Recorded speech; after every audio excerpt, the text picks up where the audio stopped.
नमस्ते, मैं मयूर। स्वागत करता हूँ आप सभी के इस वीडियो में। आज की वीडियो में हम बात करेंगे कि हम हमारे सांसारिक जीवन में रहते हुए भी किस प्रकार से एक सन्यासी की तरह जीवन जी सकते हैं।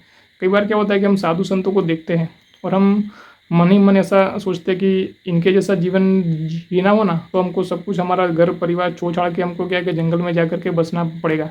पर ऐसा कुछ है नहीं। आप जिस जगह पर हो, जिस परिस्थिति में हो, उधर रहते हुए भी एक आप साधु सन्यासी की जैसी ज़िंदगी जी सकते हो।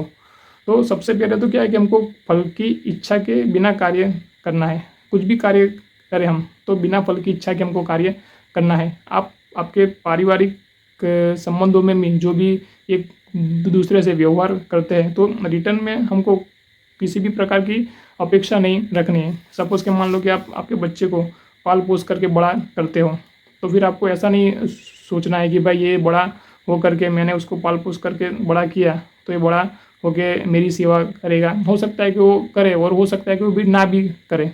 तो वो सब क्या है कि हमको परमात्मा के ऊपर छोड़ना है। हमको पूरा पूरा हमारा ध्यान कर्म के ऊपर ही केंद्रित करना है।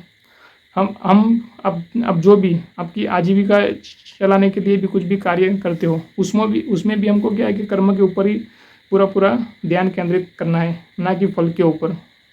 कई बार क्या होता है कि हम फल के ऊपर ध्यान केंद्रित करते हैं और फिर वो फल मिलता है तो फिर तुरंत ही हम फिर दूसरे किसी फल की ओर हमारा मन क्या ना दौड़ने लगता है। तो फिर एक फल, दूसरा फल, तीसरा फल, इस प्रकार से हम निरंतर दौड़ते ही रहते हैं। कभी भी हम शांत नहीं होते हैं। तो हमको सिर्फ कर्म ही करना है, कर्म के ऊपर ही हमारा ध्यान केंद्रित करना है। क्योंकि जब भी बिना किसी फल की इच्छा के जो भी कार्य होता है ना, वो सही कार्य होता है। कई बार क्या होता है कि हम कुछ फल प्राप्त करने के लिए भागते हैं, करते हैं और फिर लोग क्या है कि कुछ प्राप्त करने के लिए कुछ गलत काम भी कर बैठते हैं। क्योंकि मन में क्या है कि कुछ प्राप्त करने की बहुत घनिष्ठ इच्छा है, तो फिर वो फल प्राप्त करने की इच्छा उससे फिर कुछ ना कुछ गलत करवाती है और फिर इंसान फंसता है। तो हमको बिना किसी फल के इच्छा के निस्वार्थ से हमको कुछ हर एक काम करना है, कर्म करना है। दूसरा है कि हमको क्या ना संकल्प से बचना है। कई बार क्या होता है कि जो भी इंसान एकदम निरंतर प्रयास करता रहता है कुछ ना कुछ प्राप्त करने के लिए और फिर निरंतर प्रयास करने के बाद भी उसको वो चीज़ हाथ नहीं आती है, तो फिर इंसान क्या ना संकल्प में उतरता है कि भाई ये चीज़ तो मैं किसी भी प्रकार से, साम दाम दंड भेद, किसी भी प्रकार से ये चीज़ मैं प्राप्त कर ही लूँगा।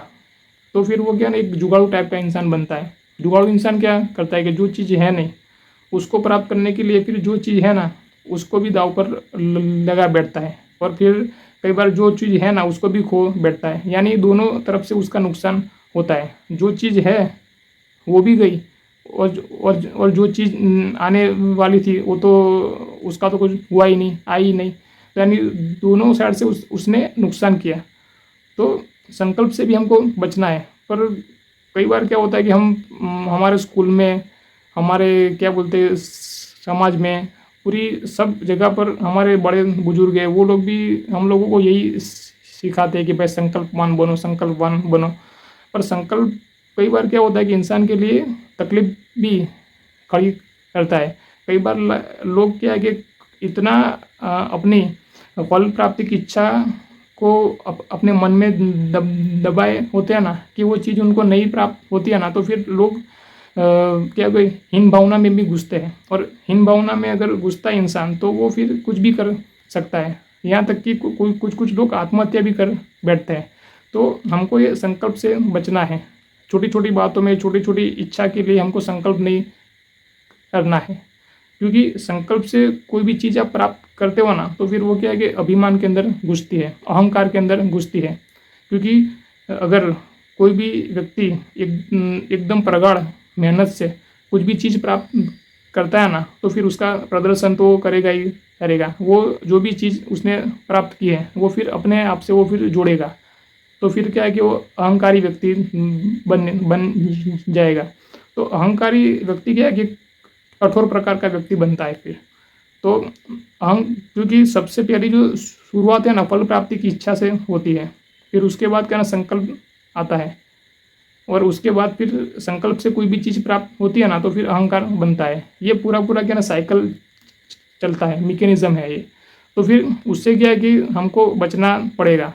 तो जितने भी साधु संत हैं ना, उनका अब बेसिक जो भी एक कार्यकलाप देखोगे ना, तो ये सब चीज़ों से वो लोग बचते हैं, फल की इच्छा से बचते हैं। वो सिर्फ अपने काम पर ही फोकस करते हैं। दूसरा कि किसी भी फल को प्राप्त करने के लिए वो संकल्प नहीं करते हैं। और दूसरा, अहंकार तो उनके अंदर होता ही है नहीं। तो ये 3 चीज़ के ऊपर हमको काम करना पड़ेगा। ये इस प्रकार का है, जैसे कि मान लो कि एक दर्पण है, मिरर दर्पण है, और दर्पण के ऊपर बहुत सारी धूल मिट्टी जम गई है, और फिर हम लोग वो धूल मिट्टी साफ करते हैं ना, तो एक अच्छा दर्पण हो जाता है। इसी प्रकार से हम ये संकल्प, फल प्राप्ति की इच्छा, अहंकार, इसको धीरे धीरे करके त्यागेंगे ना, तो फिर एक अच्छा दर्पण हमारे अंदर अंदर से भी निकल करके बाहर आएगा। तो ये सारा ये सब क्या है कि एक प्रकार के एक डस्ट है, एक धूल मिट्टी है जो कांच के ऊपर जम गया है। तो हमको धीरे धीरे करके ये निकालना है। तो हम क्या है कि सन्यासी की तरह संसार में रहते हुए भी एक साधु के जैसा लाइफ जी सकते हैं। ठीक है जी, धन्यवाद।